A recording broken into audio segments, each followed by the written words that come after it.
Hola, bienvenidos. Les saluda Claudia Palacios. Hoy con la dicha de tener en el estudio al gran escritor y galardonadísimo cronista Martín Caparrós. Bienvenido. Gracias, Claudia. Bueno, hay mil cosas para hablar con usted, pero hoy específicamente estamos hablando de este libro que se llama La Crónica, que es su libro número... No sé, mi hijo me preguntaba cuando era chico, ¿y este que estás escribiendo qué es el 8, el 11? Y en esa época entonces llevaba la cuenta para que mi hijo, para tener respuestas. Y ya para se mi cansó hijo. de preguntar, me imagino. Sí, salieron más de 30, no sé cuántos.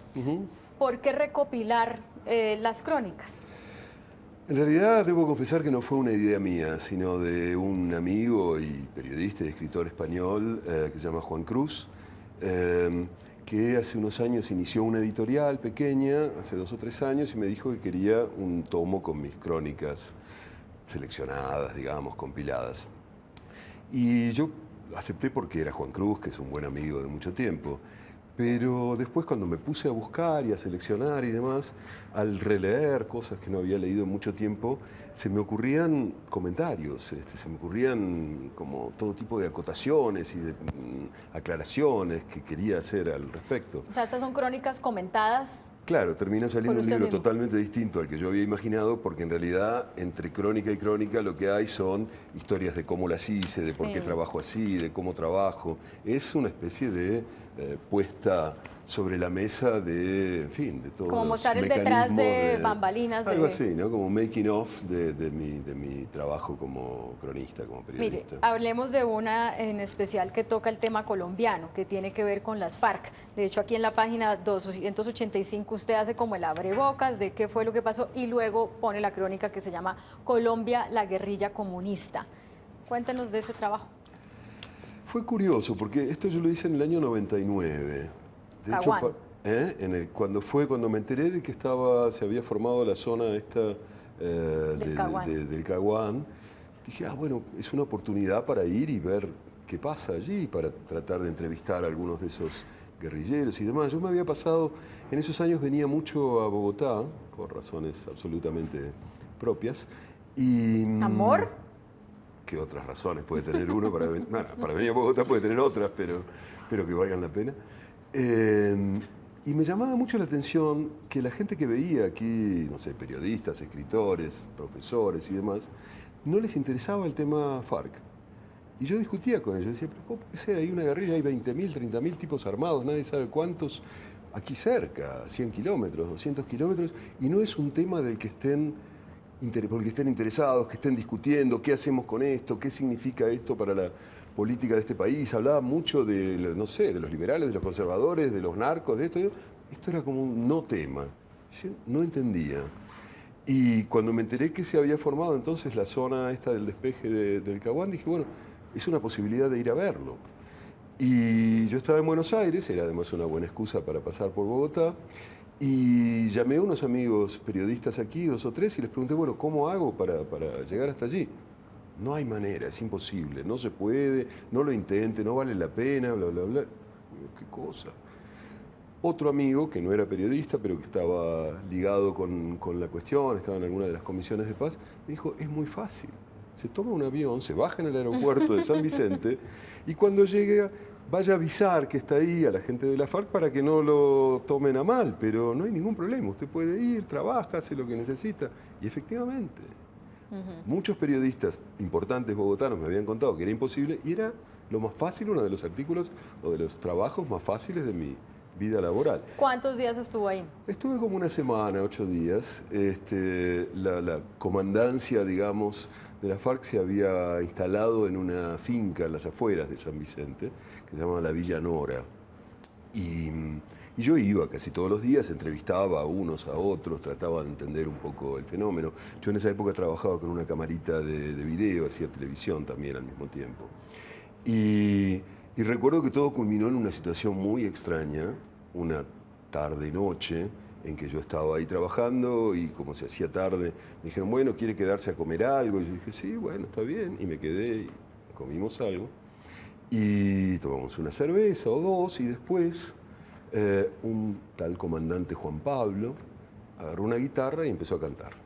Y se armó como un corrillo. Por eso es que usted empieza la crónica diciendo, se va el Caimán, se va el Caimán, se va para la guerrilla. Se va el caimán, se va el caimán, efectivamente. Después de cantar una cantidad de canciones, empezaron cada uno a hacer empezaron a cantarlo de Se va el caimán, y cada uno a hacer su cuarteta, improvisar su cuarteta. Yo no sabía, yo había escuchado esa canción en Argentina, pero nosotros no improvisamos cuartetas con esa canción. Esto sí, entonces venía la ronda, cada uno improvisaba su cuarteta y me estaba por llegar el turno. Yo dije, ¿qué voy a hacer yo aquí? ¿De qué me disfrazo? ¿No? Pero bueno, traté de inventar algo, sí, pero eso fue lo malo, lo hice. Empecé a cantar, bueno, se va el caimán, me puse a cantar. Aquí en la Villa Nora, un guerrillero cantor, cantaba muy mal el tipo, ¿no? Entonces, aquí en la Villa Nora, un guerrillero cantor, ¿cómo canta? Ojalá tire mejor, se va el... Ojalá tire mejor. Eso dije yo. Y hubo silencio absoluto. Un silencio, pero yo dije, ay, ¿qué habré hecho? ¿No? Qué forma tonta de morir. Y estaba como un poco fuera del corro un comandante que después se hizo muy conocido, Simón Trinidad, que me dijo, oiga, ¿pero usted sabe lo que quiere decir en colombiano tirar? Y dije, ay, debería saberlo, mire, a esta altura debería saberlo. Y ahí entendí que yo había, de algún modo, dudado de la virilidad de un comandante, cosa que los había puesto muy nerviosos. En fin, yo obviamente lo que quería decir era, ojalá dispare mejor, pero para reírme de lo mal que cantaba. Pero todo usted acabó en Sobreviví, tranquilidad y paz. pero me fue una buena enseñanza sobre este idioma común que nos separa, ¿no? Creemos que tenemos un idioma común y en realidad en la mayor parte de las veces sirve para producir este tipo de... Mire, Martín, pasemos a hablar de eso, del idioma, porque hoy en día, o desde hace unos años, cuando sobre todo los jóvenes se preocupan menos por la calidad de la escritura. Digamos que los profesores de español no son los más de moda en un aula escolar, y ya sabe usted cómo se escriben los mensajes por WhatsApp, cambiando la que por la K y un montón de cosas así que a los puristas se les paran los pelos. A usted... Yo he preferido ser purista porque si tenía que intentar que se me pararan los pelos estaba en una situación difícil. Entonces decidí no ser purista. Pero más allá de eso, a mí me parece, estamos en una situación extraña porque se escribe más que nunca en la historia. O sea, hace 20 años se decía que, bueno, que la escritura estaba desapareciendo. Teléfonos, todo tipo de imágenes y demás, y la escritura cedía y tendía a desaparecer.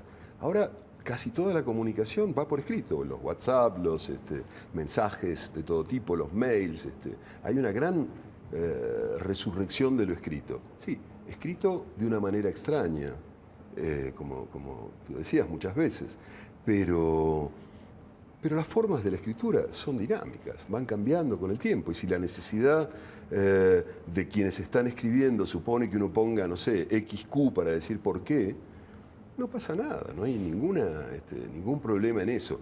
Hay sí problemas cuando los que escriben, digamos, textos, artículos y demás, escriben como si no hubieran leído ni un pronóstico meteorológico nunca en su vida, y eso lamentablemente pasa mucho. Sí, a eso es a lo que me refiero, o sea, sacar un libro de crónicas brillantemente escritas en esta época es como, ¿quién lo valora? Yo sé que no está la profesión todavía perdida, pero pareciera que fuera como un oficio en extinción, ¿no? El de escribir bien, el de escribir crónicas, el de cuidar el lenguaje. Yo no creo que sea una oficio en extinción. Yo creo que siempre hay un núcleo de gente a la que eso le importa, a la que eso le da placer, a la que eso le interesa. Me parece que los medios escritos deberían sacudirse esta voluntad de ser para 500 millones que les ha dado últimamente y que hace que publiquen muchas tonterías, muchas cosas mal hechas y demás. Yo ayer en una conferencia que estaba dando en Bucaramanga, o el otro día, no sé, citaba una cifra para entender esto. El diario de más prestigio del idioma castellano, que es finalmente el diario El País de España, en su momento de mayor auge vendía 400.000 ejemplares diarios, en un país de 40 millones de habitantes. O sea, el 1% de los habitantes de ese país compraba el diario que más vendía y que más prestigio tenía y que más influía. Los diarios, la prensa escrita nunca fue un asunto para las grandes mayorías. Su forma de influencia funciona de otra manera, por reproducción. Usted lee algo en su periódico, en el periódico Le Importa, y lo comenta, y entonces acá lo escucha más gente, y esa gente que lo escucha se lo comenta a otro, y hablan, y se va formando corrientes de opinión, y debates, y discusiones. No es que lo lean millones. Yo creo que el error es cuando los medios quieren competir con otros medios que tienen sí una vocación de masividad. La televisión tiene esa vocación, está hecha para eso y funciona bien para eso. Un buen texto tiene que estar sobre todo dirigido a ser bueno, no a llegar a millones a los que de todas maneras nunca va a llegar. En ese orden de ideas, ¿cómo enfrentar ese desafío de los periódicos? Porque la gente ya no lee en papel y entonces si ponen sus contenidos de manera gratuita o no en el Internet. Bueno, eso es una gran discusión. Hay una crisis absoluta del modelo tradicional de la prensa, eso lo sabemos.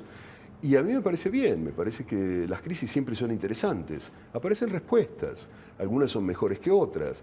Los grandes diarios empezaron en algún momento a cobrar por sus contenidos, después se echaron atrás, ahora algunos volvieron a cobrar, pero en el espacio que fue dejando esto aparecieron otros medios, otras formas de contar que se han ganado un espacio gracias a esa crisis. Yo en estos días, con respecto a todo el final de las negociaciones de paz y demás, encontré mucha mejor información en La Silla Vacía, que es una página web nueva y que no depende de grandes capitales, que en los grandes medios tradicionales. Y un medio como La Silla Vacía ha tenido espacio gracias a la crisis de la que usted hablaba. ¿Cómo se escribe una buena crónica? ¿Hay un método en general para todas o cada crónica le define a usted como autor su propio método para dejarse escribir? Yo creo que hay ciertas premisas, quiero decir. Yo creo que mi primera premisa es mirar en serio. Quiero decir, uno no mira, uno pasa por la vida silbando y bajando los ojos o si acaso consultando el teléfono. Y el mundo está lleno de cosas que valen la pena de ser miradas. Y cuando uno se pone a mirar, se revela esa riqueza extraordinaria. Yo a veces pienso que es casi como robarle el juguete a un niño, quiere decir, ponerse en un rincón y mirar en serio. Y aparecen tantas cosas para contar. Esa es la base. A partir de ahí, bueno, uno puede trabajar con lo que averiguó, con lo que vio, con lo que pensó, con lo que reporteó, de muchas maneras. Y efectivamente, allí muchas veces el tema te impone una forma de trabajar distinta. Uno de los últimos libros que publiqué, por ejemplo, es sobre el hambre, se llama El hambre. Es un tocho así, recorrí muchos países tratando de pensar cómo es este delirio por el cual hay 800, 900 millones de personas que no comen suficiente en un mundo que produce comida para todos.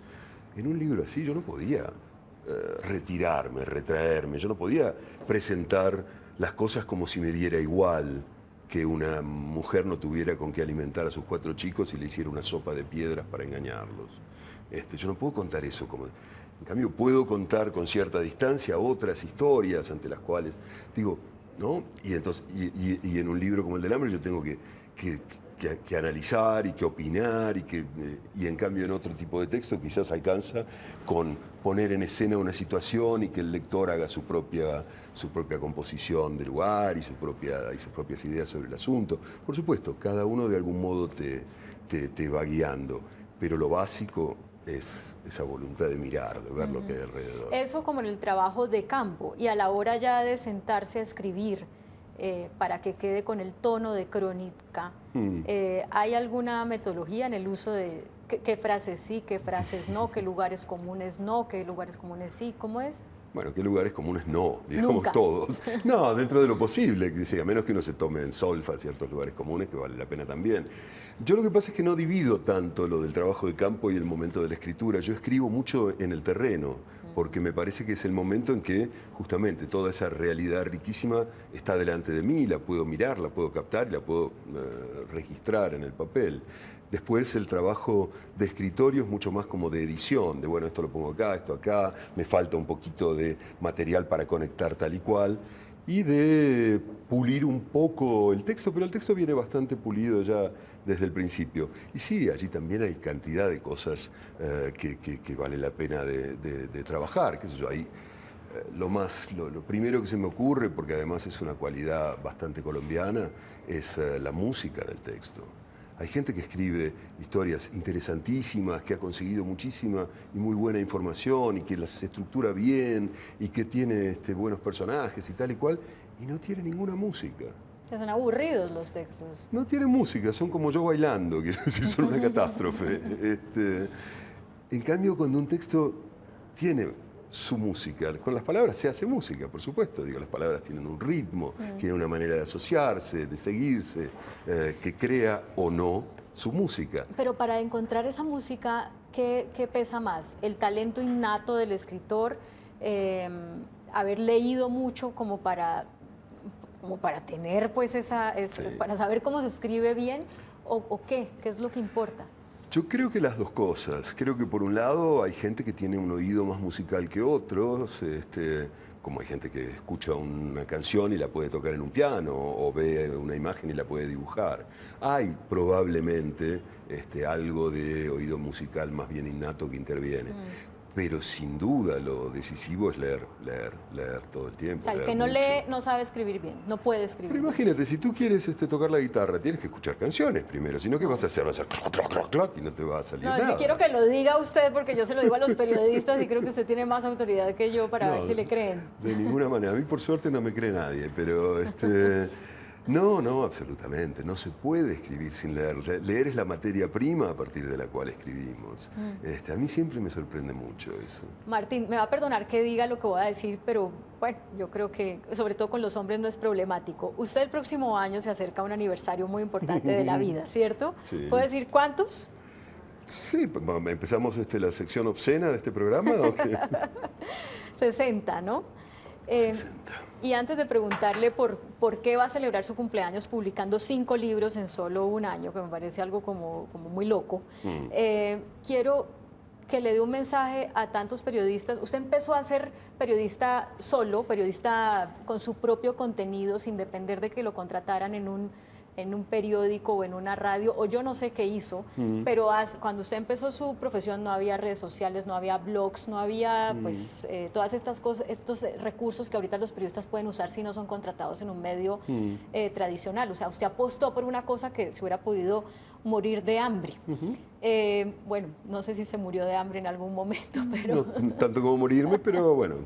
Pero quiero un mensaje para esta generación de periodistas que ve a los medios como algo no atractivo porque los salarios son bajos o porque no van como con sus ideas de lo que quieren hacer, para lo cual estudiaron periodismo. Mira, yo creo que por suerte uno con el periodismo ni gana mucha plata, ni es muy respetado, ni consigue muchas chicas o chicos o lo que sea.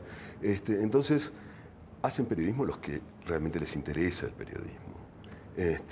Y si realmente te interesa eso, estarás dispuesto a renunciar a ciertas cosas para hacer lo que crees que tienes que hacer. Pero tienes, para empezar, un privilegio extraordinario, que es trabajar en lo que te interesa. Hay tanta gente que trabaja en cosas que no le gusta. Yo cada día me maravillo ante ese privilegio de trabajar en lo que me interesa, en lo que quiero, en lo que me da placer.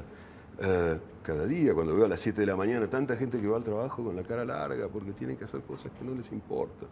Y yo estoy feliz de empezar a trabajar de nuevo ese día porque voy a hacer algo que me gusta hacer. Entonces, si quieres ser periodista y sabiendo que no tiene muchas ventajas secundarias, la única ventaja es esa, y para eso vale la pena concentrarse en hacer lo que a uno le gusta. Y para eso muchas veces hay que resignar algún dinero, alguna comodidad, algunas cosas. El peligro más grave es no saber lo que a uno le gusta. Claro, a veces pasa, pero vale la pena pelear para entender qué es lo que uno querría. Y una vez que uno consigue saberlo, yo creo que 3/4 del camino ya están hechos y solo queda ser un poquito respetuoso de uno mismo y seguir adelante y decir, bueno, a veces tendré que dejar cosas atrás, pero estoy haciendo lo que quiero. ¿Por qué 5 libros en un año? Por casualidad, no. Algunos, bueno, sí, porque me preocupa un poco eso de cumplir 60 años. Son muchos. O sea, ¿usted quiere estar distraído pensando en dar entrevistas sobre sus libros? No, al contrario, no quiero dar ni una sola entrevista más. No, ya está. Acabo de terminar de dar entrevistas. No, lo que pasa es que quería hacer como un programa de festejos para olvidarme un poco de la catástrofe. Y entonces, por ejemplo, voy a reeditar mi novela. Yo he publicado muchas novelas, en realidad yo he publicado más novelas que no ficción o que crónica. Y voy a reeditar mi novela que más me importa, que es una novela que se llama La Historia, que se editó hace muchos años y que casi nadie leyó. Entonces me voy a dar el gusto de reeditarla en una buena edición y demás, como una manera de festejar mi cumpleaños. Como otra manera de festejar mi cumpleaños, escribí un librito sobre mis abuelos. Uno de mis abuelos era polaco, el otro español, y cuento un poco sus historias. Y ese no lo quiero vender, pues justamente no voy a dar ni una entrevista, no va a tener nada que ver con la circulación esta público comercial de los libros. Y si no es para vender. Para regalar a mis amigos. Se lo voy a regalar a mis amigos. Voy a hacer yo una edición de 200 ejemplares, una cosa así, y lo voy a regalar. Y no sabe el placer que me daba mientras lo escribía, pensar que estaba haciendo algo que no iba a tener nada que ver con el circuito comercial de los libros, que lo escribía porque me gusta escribir, porque finalmente es lo único que me importa hacer. Ahí vamos en 2. ¿Y los otros 3? Ah, no, uno reeditado, el de regalar. Uno de fotos, que también es como un gusto, porque yo soy un fotógrafo mediocre, pero empeñoso, y entonces este va a ser mi segundo libro de fotos. ¿Qué más? Hay una otra reedición como de homenaje, porque se cumplen 25 años de la publicación de un libro mío que se llama Larga Distancia, que fue mi primer libro de crónicas. Entonces quieren hacer una publicación diciendo que fue un libro que tuvo cierto peso en esta recuperación de la crónica. ¿Y hay uno que no va a firmar? ¡Qué imprudencia! Solo hablaré en presencia de mi abogado y no lo veo por aquí. Ah, bueno, está bien. Nada, para terminar, ¿hay un continente, un lugar del mundo que sea más estimulante para un cronista que otro? Sí, pero no. A mí me cambia por épocas. Y por supuesto escribí más sobre América Latina que sobre otras zonas del mundo, entre otras cosas porque me resulta mucho más enriquecedor cuando puedo hablar con alguien y entenderlo de primera mano. Cuando trabajo en África o en la India o así, tengo que trabajar con intérpretes, obviamente, y eso ya complica la situación. Pero últimamente, los 2 últimos libros que publiqué como de crónica, uno es del hambre y el anterior se llamaba Contra el Cambio, lo que intento es una mirada como global sobre un problema, no mirar una región, una zona, un tema, sino tomar un tema global y ver lo que pasa en muy distintos lugares del mundo. El primero fue el cambio climático, este último el hambre, y me importa hacerlo, primero porque me parece que son problemas globales y tratarlos regionalmente a veces es dejar de lado cosas que importan. Y por otro lado, porque me da un poco de coraje que los periodistas y los escritores de no ficción en castellano, parece que siempre nos tenemos que ocupar de nuestro pueblo, digamos. Que del mundo escriban los gringos, o los franceses, o los alemanes, o los ingleses. Nosotros, bueno, vamos a trabajar sobre nuestra pequeña terruño folclórico particular. Y no, digo, también podemos escribir sobre el mundo, y bueno, eso es lo que estuve tratando de hacer últimamente. Bueno, pues qué rico que venga a Colombia. Todavía le quedan como 3 viajes este año, ¿no? A Colombia. Lleva 3 y vienen otros 3. ¿Está muy colombiano? ¿Hay amor a la vista o qué? No, no, de ninguna manera. Ah, bueno. Solo razones de trabajo. Solo razones de trabajo. Okay. Sí, por ahora sí. Bueno, muchas gracias por venir acá por razones de trabajo. Muchas gracias por entrevistarme por razones de trabajo. A ustedes también, muchas gracias por acompañarnos. Sigan con nosotros.